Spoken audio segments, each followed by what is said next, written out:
I'm Linda, 28 years old, and I thought I'd finally found my place in this family.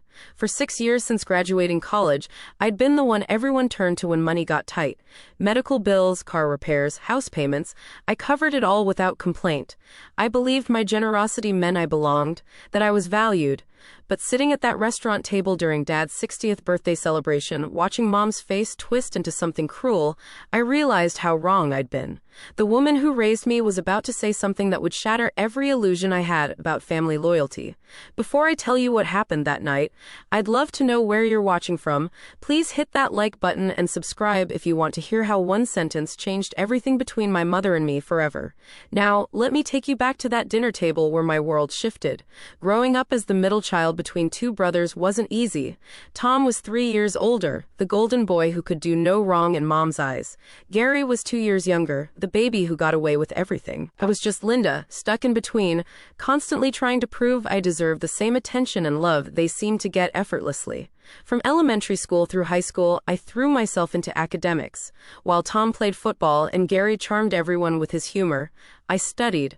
I made honor roll every semester, participated in debate club, volunteered at the local library. I thought if I just worked harder, achieved more, Mom would finally see me the way she saw my brothers. The financial struggles started when I was 15. Dad's construction company hit hard times during the recession. I watched my parents whisper anxiously over bills at the kitchen table, saw Mom's face when she had to tell us there wouldn't be money for new school clothes that year. Tom was already in college on a partial football scholarship, but even that wasn't covering everything. That's when I decided my future. I was going to study finance, make good money, and ensure my family never struggled again. I spent my junior and senior years working part-time at a local diner, saving every penny for college while maintaining my 4.0 grade point average. The full scholarship to State University felt like vindication. Finally, I'd done something that made Dad beam with pride, and Mom grudgingly admit I was smart. But even then, I noticed she always added qualifiers. Linda's smart, but she doesn't have Tom's leadership skills. She's focused, but not as naturally gifted as Gary. College was where I truly found myself. Finance came naturally to me. Numbers made sense in a way human relationships never had. By my junior year, I was tutoring other students and had landed an internship at a local investment firm. That's also when the first call came. Linda, honey, your father's truck broke down and we can't afford the repairs. I know you're just a student, but I didn't hesitate. I sent $500 from my tutoring earnings, money I'd been saving for textbooks. When Mom called again 2 months later about an unexpected medical bill, I sent another $300. Then it was the mortgage payment they were short on. Then Gary's car insurance. By senior year, I was sending home nearly half of my internship salary. My roommates went out on weekends while I worked extra hours to cover both my family's needs and my own expenses. I told myself it was temporary, that once I graduated and got a real job, everything would balance out. But it never did. After graduation, I landed a position as a financial analyst with a solid starting salary. Instead of feeling relieved, the financial requests increased. Now that I had a real job, my family's expectations grew. Dad needed a new truck for work. The house needed a new roof. Gary wanted to go to community college but didn't qualify for financial aid. I said yes to everything. Every request was framed as temporary, an emergency, a one-time favor. I lived in a tiny studio apartment while sending money for house repairs. I drove a 10-year-old Honda while making payments on Dad's truck. I bought discount groceries while funding family dinners at nice restaurants when I came to visit. The pattern was so gradual I barely noticed it forming. I became the family ATM, the reliable one, the responsible daughter who had it all together. What I didn't have was a life of my own, but I told myself that sacrifice was what love looked like. 6 months ago, everything changed when Dad had chest pains at work. The ambulance ride, emergency room visit, and cardiac workup revealed several blocked arteries requiring immediate surgery. The medical bills were staggering, even with insurance. Without hesitation, I emptied my savings account and took out a personal loan to cover the costs. During Dad's recovery, I visited every weekend, bringing groceries and helping with household tasks. It was during one of these visits that Mom mentioned Dad's upcoming 60th birthday. She seemed stressed about not being able to afford a proper celebration. "Don't worry about it," I told her. "Let me handle everything." I researched restaurants for weeks, finally settling on Meridian, an upscale steakhouse downtown. I made reservations for 8 people, arranged for flowers, even coordinated with the staff for a special birthday dessert. The cost would be significant, but seeing Dad happy after such a difficult year felt worth any price. When I called to confirm the details, I told Mom I'd take care of the bill but suggested we present it as a family gift to Dad. I didn't want him feeling guilty about the expense, especially after all the medical costs. "That's very generous, Linda," Mom said, but her tone was flat, almost resentful. At the time, I assumed she was just stressed about Dad's health. Looking back now, I realized that was the beginning of the end. The evening of Dad's birthday, I arrived at Meridian 30 minutes early to confirm arrangements with the staff. The restaurant was elegant without being stuffy, with warm lighting and rich mahogany furnishings. I'd requested a private dining area, and the hostess led me to a beautiful corner section with floor-to-ceiling windows overlooking the city. Fresh flowers adorned the table, exactly as I'd arranged. The sommelier approached to discuss wine selections, and I chose a bottle of Dad's favorite Cabernet Sauvignon. Despite the $80 price tag, everything had to be perfect. My family arrived together, a coordinated unit from which I was somehow always separate. Dad looked distinguished in the navy blazer I'd bought him for Christmas, his color much better than it had been months earlier. Mom wore her best dress, the burgundy one with the pearl buttons, and had clearly spent time on her hair and makeup. Tom arrived with his wife Sarah and their 2 kids, 8-year-old Emma and 6-year-old Jake. He'd gained weight since his football days but still carried himself with that confident swagger that had always made him Mom's favorite. Sarah was perfectly polished as always. Designer handbag and manicured nails, supported by Tom's middle management salary at the insurance company. Gary came alone, having broken up with his latest girlfriend the month before. At 26, he was still figuring himself out, working part-time at a sporting goods store while supposedly pursuing his music career. His charm remained intact, making everyone laugh within minutes of sitting down. Then there was me, Linda, 28 and single after my relationship with Marcus ended 3 months earlier. He'd said I was too focused on everyone else's problems to pay attention to our relationship. At the time, I'd been angry at his selfishness. Now, sitting alone while my brothers had their families, his words stung with uncomfortable truth. "Linda, this place is fancy," Gary whistled, looking around at the restaurant. "Must be costing someone a fortune." "It's Dad's 60th, I replied simply. "He deserves something special." Mom's expression tightened almost imperceptibly. "Well, some of us believe in living within our means." The comment felt like a small barb, but I brushed it off. This evening was about Dad, not whatever mood Mom was in. As we settled into our seats, I noticed Mom positioning herself at the opposite end of the table from me. Dad sat at the head, beaming with happiness at having his whole family together. The kids chattered excitedly about the fancy cloth napkins and multiple forks at each place setting. The server approached with menus, and I caught his eye, nodding slightly. We'd arranged earlier that he would discreetly handle the bill when the time came. I'd already provided my credit card information to avoid any awkward moments about payment. "Should we start with some wine?" I suggested, knowing Dad would appreciate the gesture. "Wine sounds perfect," Dad agreed, his eyes crinkling with joy. "This is such a treat having everyone together like this." But as the evening progressed, I began to notice Mom's comments becoming more pointed. When I mentioned my recent promotion to senior analyst, she remarked, "Must be nice to have all that extra money to throw around." When the appetizers arrived and I suggested we order a few to share, she added, "I suppose when you're single with no real responsibilities, you can afford to be generous." Each comment was delivered with a smile, couched in language that could be interpreted as harmless observation. But the underlying message was clear. I was being criticized for the very financial stability that had been supporting the family for years. Dad seemed oblivious to the undercurrents, lost in his happiness at the celebration. Tom and Gary laughed along with Mom's remarks, treating them as good-natured family teasing. But I felt each one like a small cut, the cumulative effect building into something much more painful. As the main course arrived, the conversation turned to family memories, with everyone sharing stories about Dad's life and accomplishments. It should have been heartwarming, but Mom's commentary continued to poison the atmosphere for me. When Tom told a story about Dad teaching him to drive, Mom added, "He was always so patient with the boys. Girls are different, though, more complicated. When Gary shared a memory about Dad coming to his high school concerts, she said, "Your father always made time for what really mattered.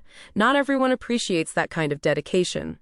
I tried to contribute my own memories, but each attempt was either ignored or somehow turned into a criticism. When I mentioned how Dad had driven 4 hours to my college graduation, Mom responded, "Well, he felt obligated. You were always so demanding of his attention." The wine was flowing freely now, and with each glass, Mom's restraint seemed to diminish. Her comments became more direct, less disguised as casual observations. "Linda always thinks she knows best," she said when I suggested we order dessert. "Must come from spending so much time with numbers instead of people." Tom laughed. "She's always been the serious one.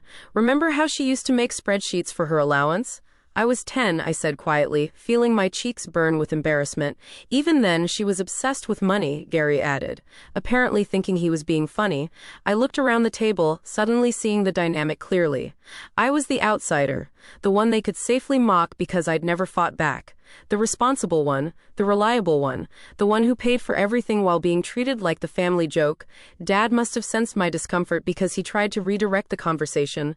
"Linda's done very well for herself. We're proud of her success." But Mom wasn't finished. "Success," she repeated as if the word tasted bitter. "I suppose that's one way to look at it, though I've always believed there's more to life than just making money." The implication was clear. I was shallow, materialistic, missing out on what truly mattered. This from the woman whose medical bills I'd paid, whose mortgage I'd helped with, whose family dinners I was currently funding. I felt my patience beginning to fray, but I held my tongue. This was Dad's birthday. I wouldn't ruin it by starting an argument. The server approached with the wine list, asking if we'd like another bottle. I was about to agree when Mom spoke up. "Oh, I think we've had enough. Some of us have to work tomorrow." She looked directly at me. "Though I suppose when you make enough money you can afford to take time off whenever you want." That wasn't even true. I worked more hours than anyone at my firm, taking on extra projects to advance my career and maintain the income that supported not just myself, but increasingly my family. "Actually, I've been working 60-hour weeks," I said, trying to keep my voice level. "The promotion came with additional responsibilities." 60 hours, Tom whistled. "No wonder you're still single. Who has time for a relationship working like that?" Sarah elbowed him, recognizing the insensitivity of the comment, but the damage was done. The breakup with Marcus was still fresh, and having it thrown in my face at a family dinner felt particularly cruel. Mom seized on the moment. "That's exactly what I mean. Linda's so focused on her career, she's missing out on what really matters. Family, relationships, a normal life." I stared at her across the table, this woman who had raised me, wondering how she could be so blind to the irony of her words. I was missing out on a normal life precisely because I was so focused on taking care of this family. But still, I said nothing. I smiled tightly and reached for my wine glass, counting the minutes until this dinner would be over. The tension reached a breaking point when the server arrived with Dad's birthday cake, a rich chocolate creation with "Happy 60th Birthday" written in elegant script. Dad's face lit up with genuine joy as we sang, and for a moment the earlier unpleasantness faded into the background.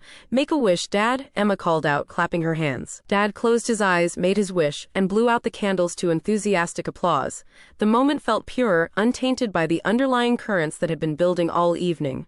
"Time for presents," Sarah announced, producing a carefully wrapped package from Tom's family.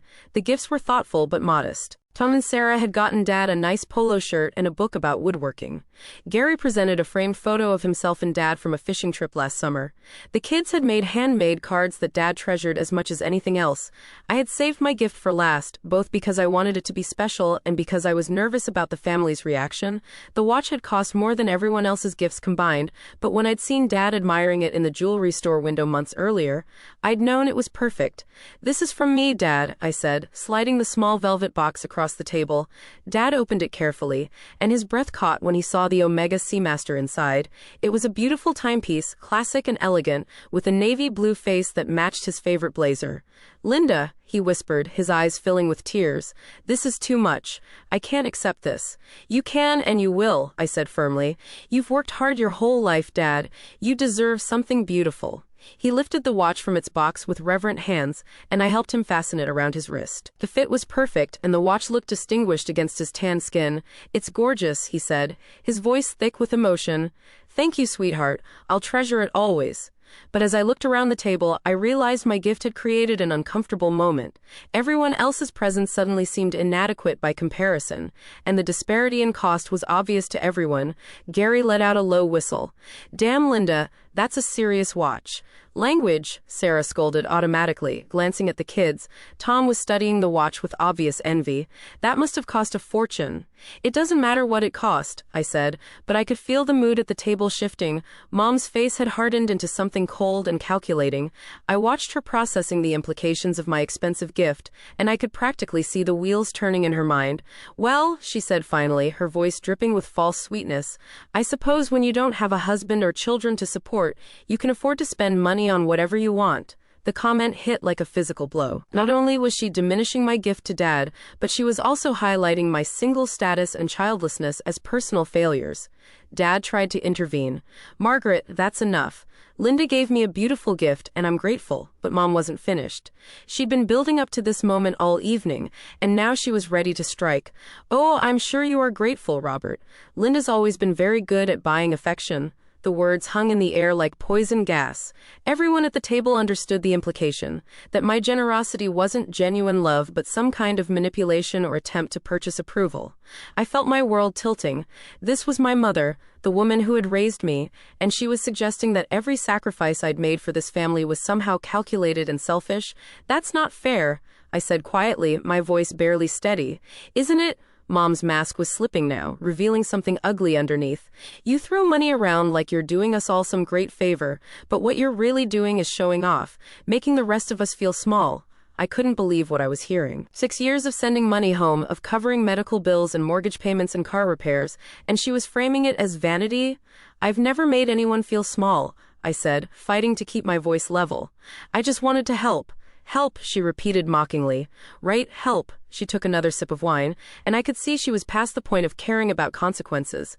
You know what I think, Linda? I think you use money to control people, to make yourself feel important.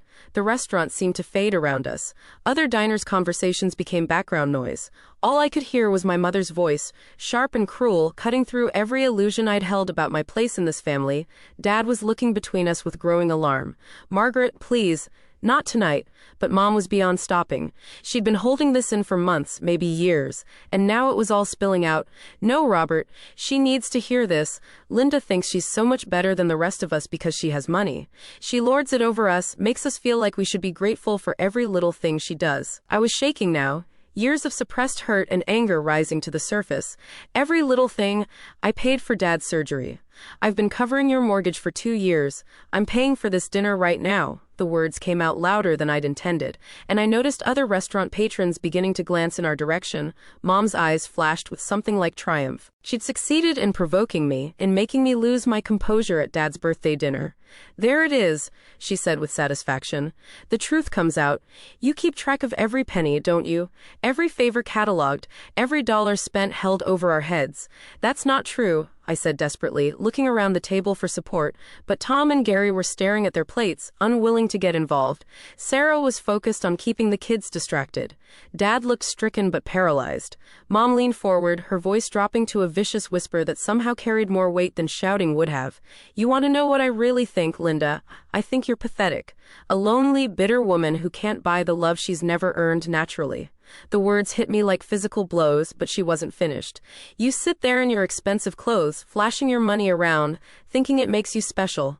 But you know what? You're not even part of this family, she said the last words with a cruel laugh, as if the very idea of my belonging was absurd. The restaurant fell silent around our table. Even the ambient noise seemed to disappear as her words echoed in my mind. You're not even part of this family.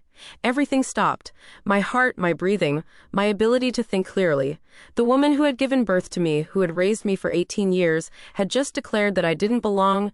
Time seemed suspended in that moment after Mom's words. I could hear my heartbeat in my ears, could feel the blood draining from my face as the full impact of what she'd said settled over me. You're not even part of this family. Around the table, everyone had gone still. Dad's face was ashen, his mouth hanging slightly open in shock. Tom and Gary were staring at Mom with expressions of disbelief.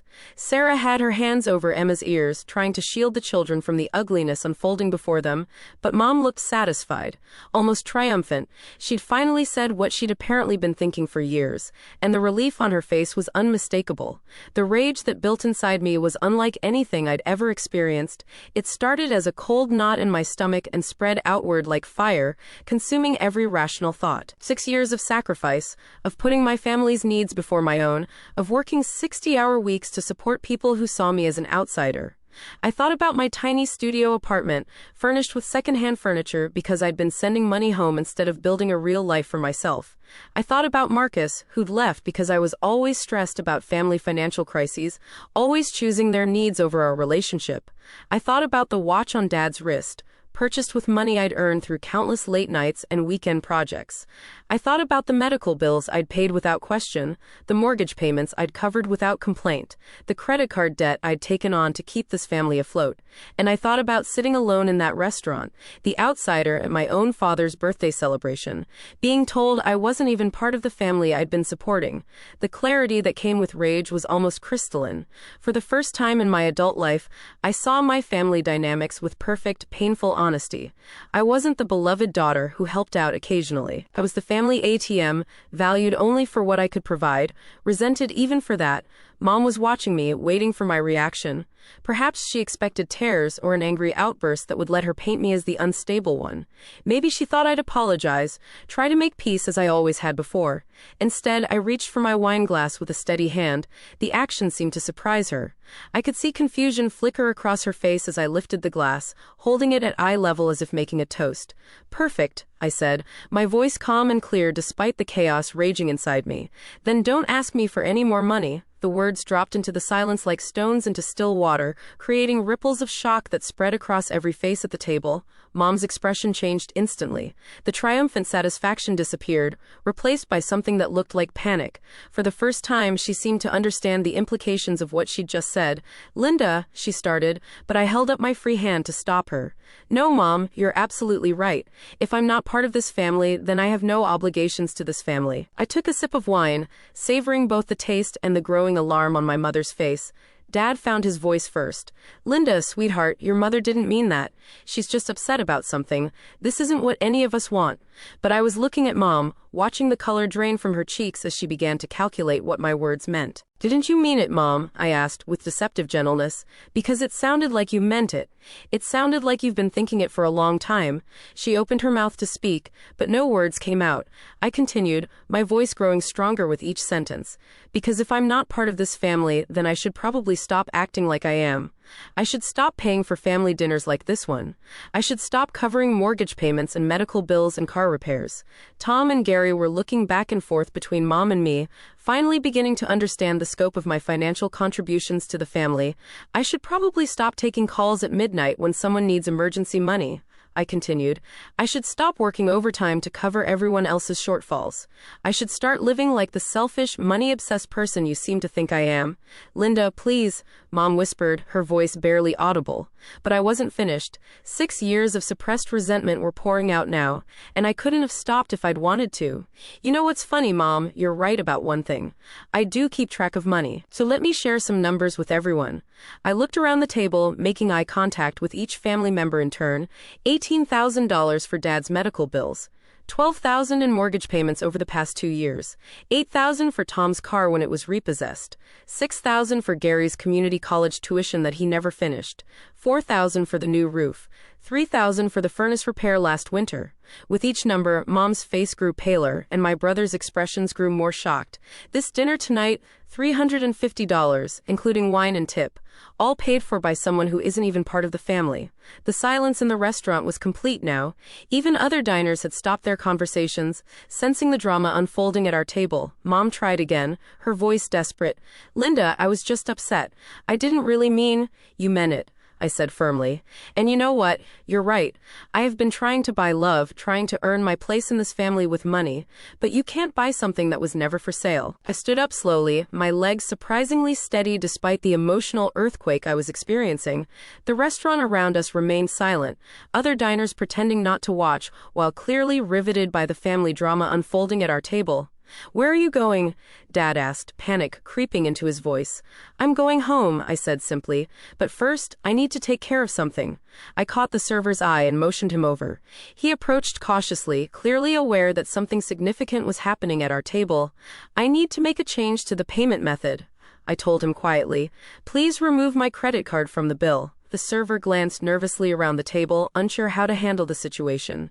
"Ma'am, your card is already on file for the entire dinner. Then please remove it and bring separate checks for everyone," I said firmly. Mom's face went from pale to ashen. "Linda, don't be ridiculous. We can work this out." But I was already pulling my wallet from my purse, removing the credit card I'd planned to use for the family celebration. The server took it hesitantly, clearly uncomfortable with the tension radiating from our table. "Actually," I said, reconsidering, "just bring my check separately. Everyone else can figure out how to split theirs." The implications of my words hit the table like a physical force. This wasn't just about one dinner. This was about the end of my financial support, the end of my role as the family safety net. Tom was the first to really understand. "Linda, wait. Let's talk about this. Mom was out of line, but we can fix this." "Can we?" I asked, turning to face him. "Because I don't think this is something that just happened tonight, Tom. I think this is how all of you have felt for a long time." Gary was frantically calculating in his head, probably trying to figure out how much money I'd contributed to his life over the years. His part-time job at the sporting goods store barely covered his rent, let alone his other expenses. "Come on, Linda," he said, forcing a laugh that sounded hollow. "We're family. Family fights, sometimes it doesn't mean anything. It means everything," I replied. "It means I finally understand where I stand with all of you." Dad was trying desperately to salvage the situation. "Your mother has been under a lot of stress lately. The medical bills, the recovery, all the changes. She's not thinking clearly." "Dad," I said gently, my heart breaking a little at the pain in his eyes. "The medical bills that I paid, the stress about money that I've been covering for years. Mom's not upset about financial pressure. She's upset that I exist." I looked directly at Mom, who was staring at her hands, unable to meet my gaze. "Isn't that right, Mom? You've resented every dollar I've sent, every bill I've paid, every time I've helped this family. Not because you didn't need the help, but because needing it made you feel small." When she finally looked up, there were tears in her eyes, but I felt no sympathy. The time for sympathy had passed when she declared I wasn't part of the family. "You want to know what the real problem is?" I continued. "It's not that I have money. It's that I have independence. It's that I built a life for myself instead of getting married and having babies like you think I should have. It's that I succeeded in ways that make you uncomfortable." "That's not true," she whispered.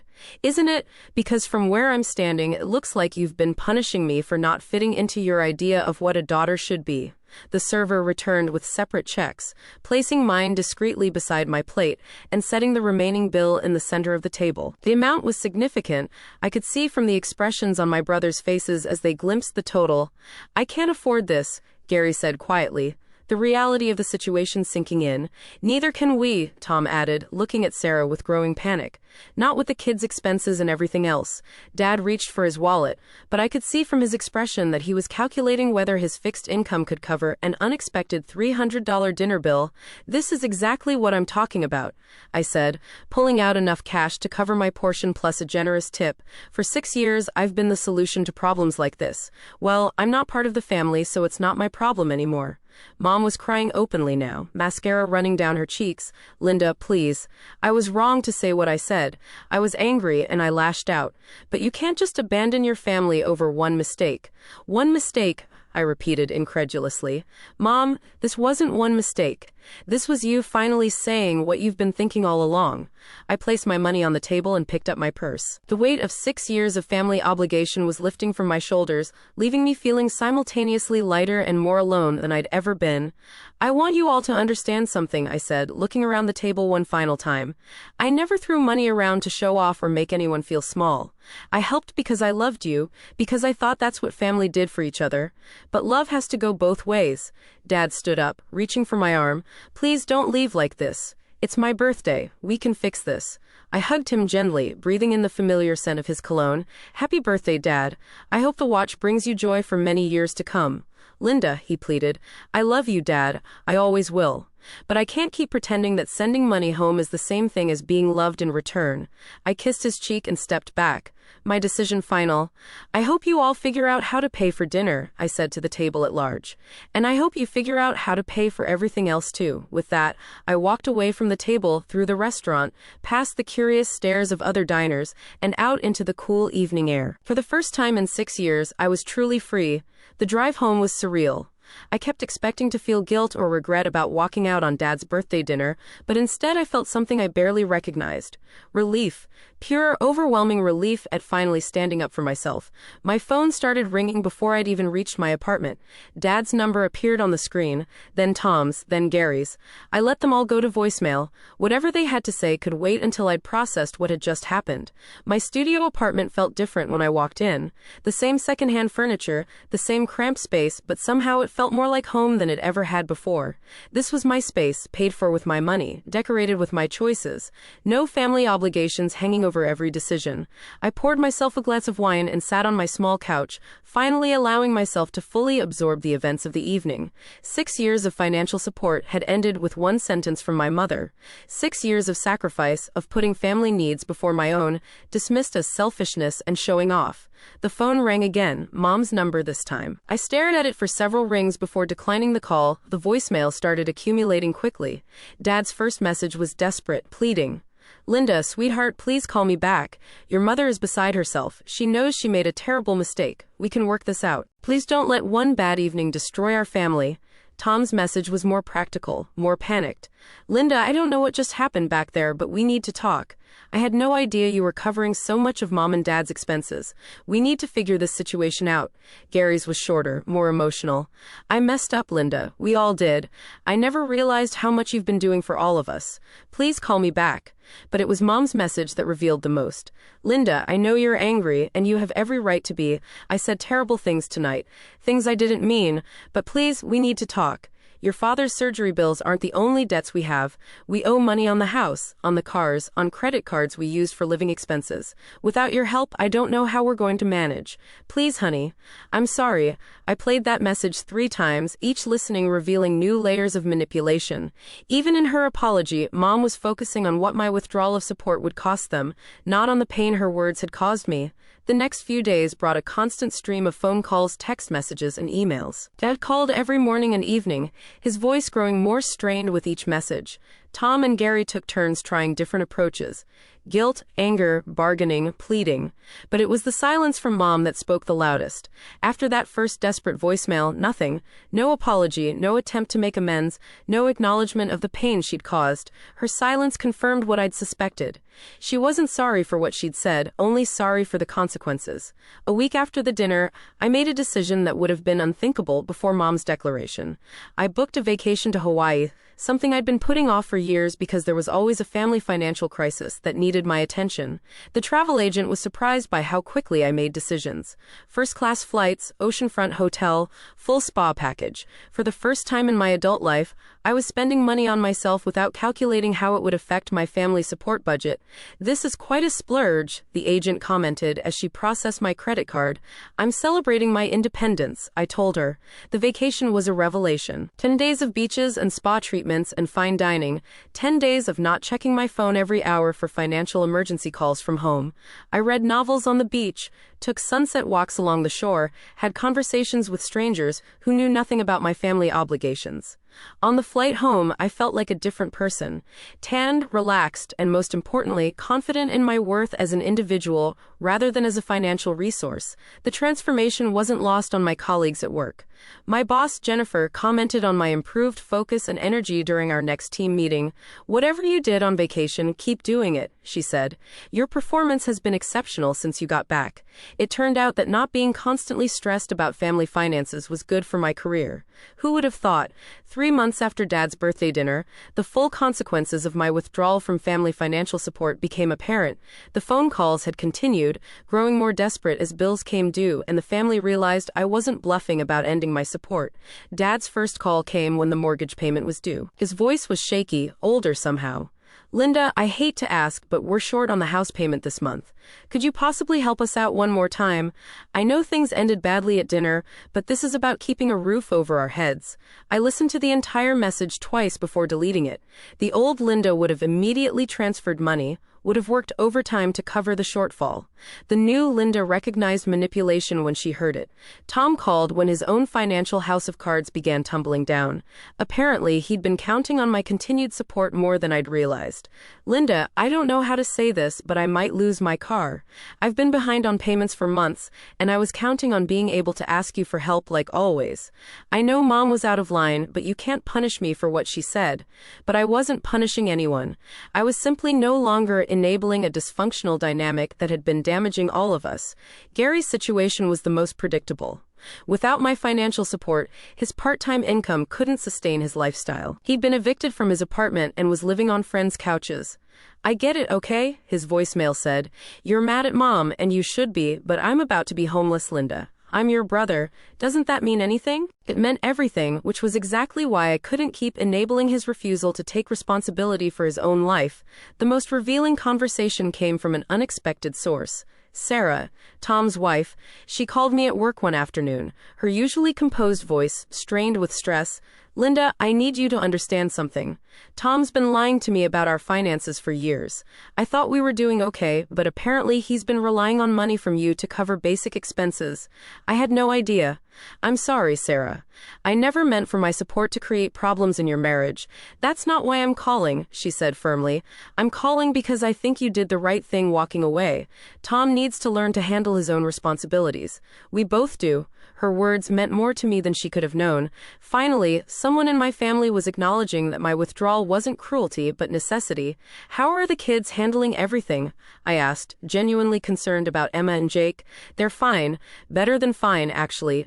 Tom's been spending more time with them since he can't go out with friends as much. Silver lining, I guess." The conversation with Sarah gave me hope that some good might come from this difficult situation. But the most significant change was in myself. Free from the constant drain of family financial obligations, I was thriving in ways I'd never imagined possible. My work performance improved dramatically, leading to another promotion and a significant salary increase. I started dating again, meeting people through work and social activities, instead of being too stressed and tired for relationships. The difference was remarkable. Without the constant worry about family crises, I was more present, more engaged, more capable of forming genuine connections. I also started therapy, something I'd been putting off for years because I was too busy dealing with everyone else's problems to address my own.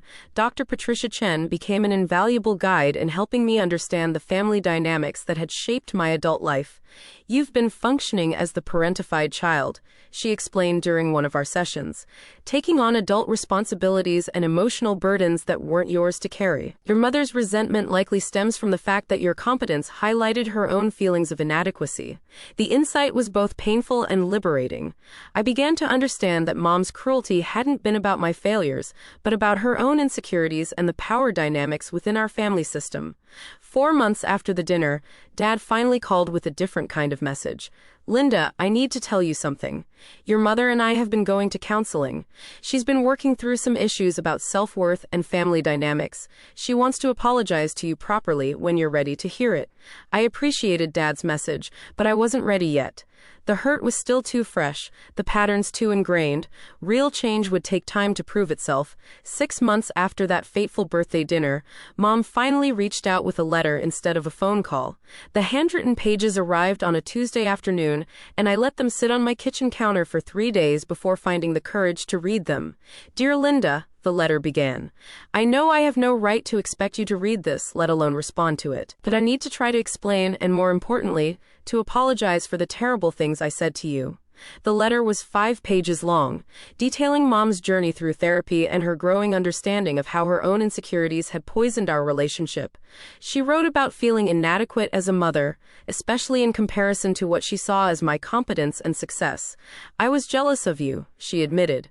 jealous of your independence, your success, your ability to solve problems that left your father and me feeling helpless. Instead of being proud of the strong woman I'd raised, I resented you for being everything I felt I wasn't.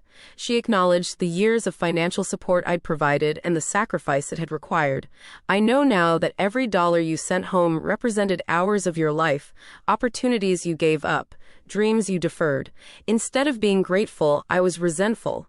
I turned your generosity into a weapon against you, and I can never forgive myself for that. The apology felt genuine, but it was her acknowledgement of the damage that meant the most. I know I can't take back what I said. I know I can't undo the years of making you feel like your love wasn't enough. But I want you to know that I understand now. You were never trying to buy our love. You were trying to show yours. She ended the letter with a promise rather than a plea.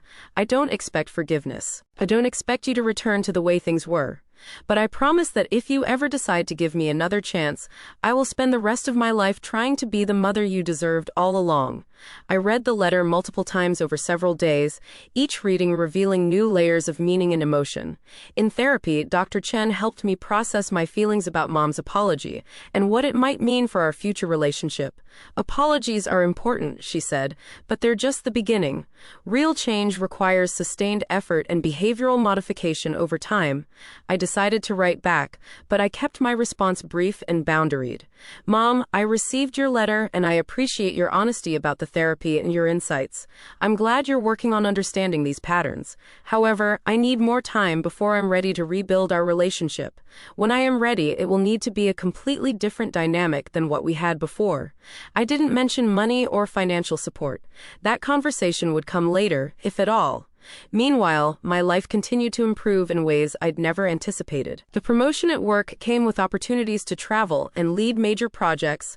I was featured in a finance industry magazine as a rising star, something that would have been impossible when I was constantly distracted by family crises. My dating life flourished as well. I met David at a work conference, and our relationship developed naturally without the interference of family financial emergencies.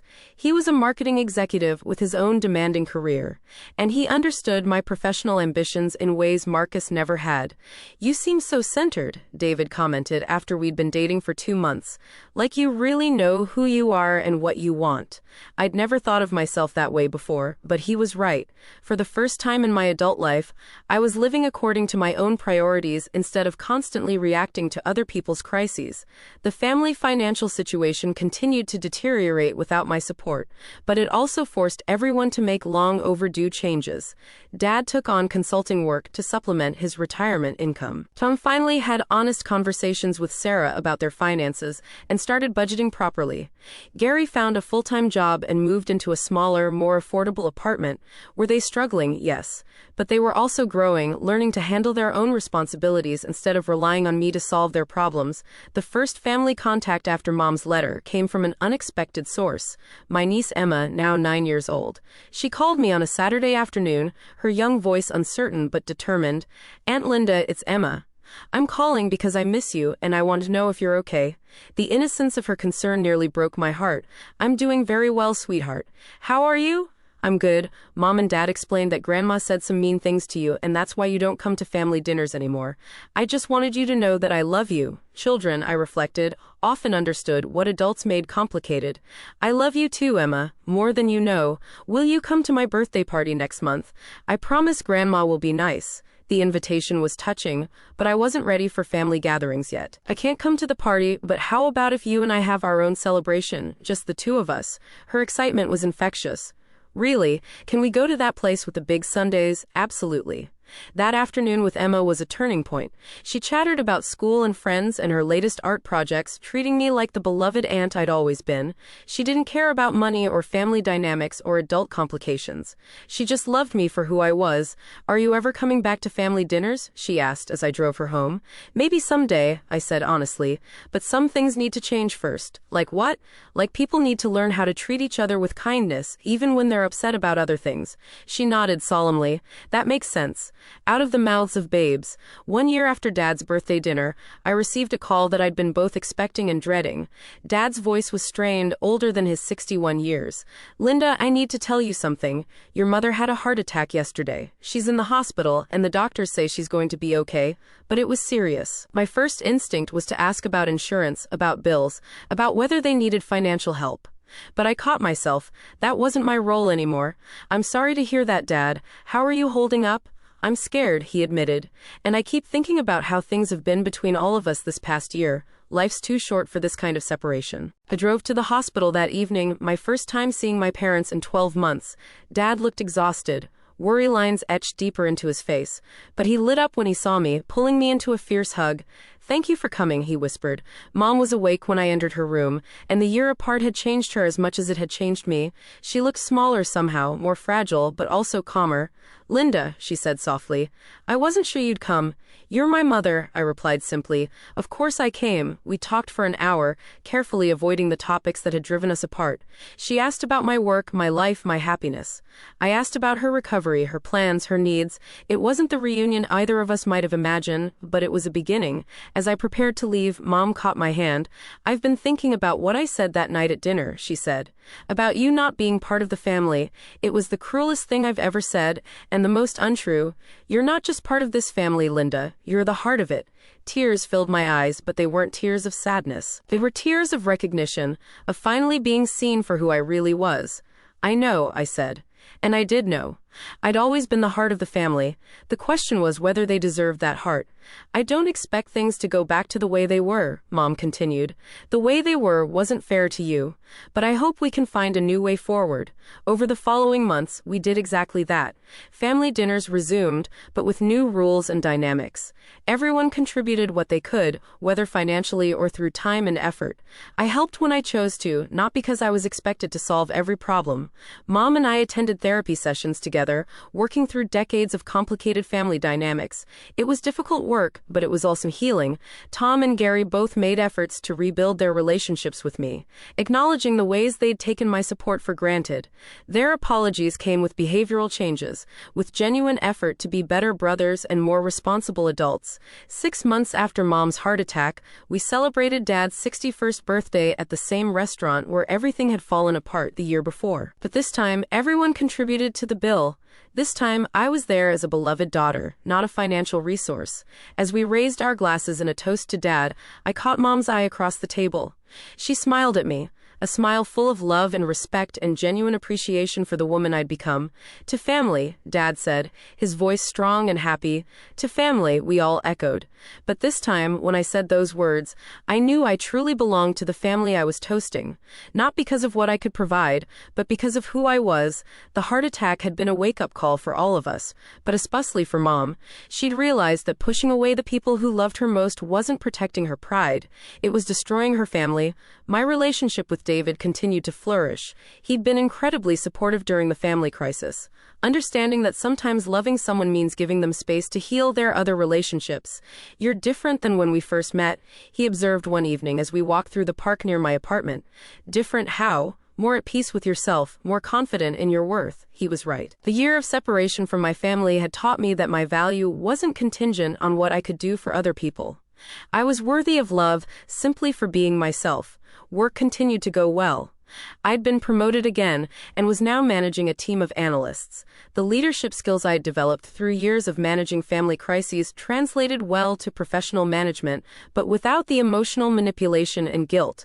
I'd also started a financial literacy program for young women, teaching them the skills I'd learned the hard way about budgeting, investing, and maintaining financial boundaries with family. It was deeply rewarding work that felt like turning my painful experiences into something positive for others. The most important thing to remember, I told the women in my workshops, is that financial support should never come at the cost of your emotional well-being. Generosity is beautiful, but not when it's being exploited. Many of the women shared stories similar to mine, and I was amazed by how common these family financial dynamics were. It seemed I wasn't the only daughter who'd been expected to sacrifice her own financial security for family stability.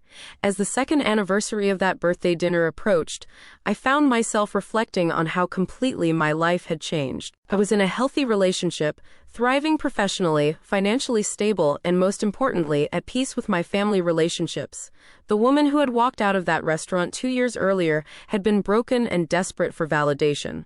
The woman I'd become was strong, confident, and clear about her own worth. That growth hadn't come without cost. There had been lonely nights, difficult conversations, and moments of doubt about whether I was doing the right thing. But every challenge had led to greater strength, greater clarity, and ultimately, greater peace. The final piece of healing came when Mom asked if she could attend one of my financial literacy workshops. "I want to understand what you do," she said. "And I want to learn how to manage money better so I never have to put that kind of burden on you again." Watching my mother take notes as I explained budgeting strategies and investment principles was surreal, but it was also deeply moving. She was making a genuine effort to understand my world and to take responsibility for her own financial future. After the workshop, she lingered as other participants filed out. "I'm proud of you," she said simply. "Not just for what you've accomplished professionally, but for the way you stood up for yourself. You taught our whole family how to love better." Those words meant more to me than any amount of money ever could have. Now, when people ask me about family relationships and financial boundaries, I tell them about that birthday dinner. I tell them about walking away from a family that took my love for granted and about the long, difficult process of rebuilding those relationships on healthier terms. Sometimes, I say, the most loving thing you can do is refuse to enable dysfunction, even when that dysfunction has become comfortable for everyone involved. The woman who raised her glass that night and said, "Perfect. Then don't ask me for any more money," wasn't being cruel or vindictive. She was finally, after 28 years, standing up for herself.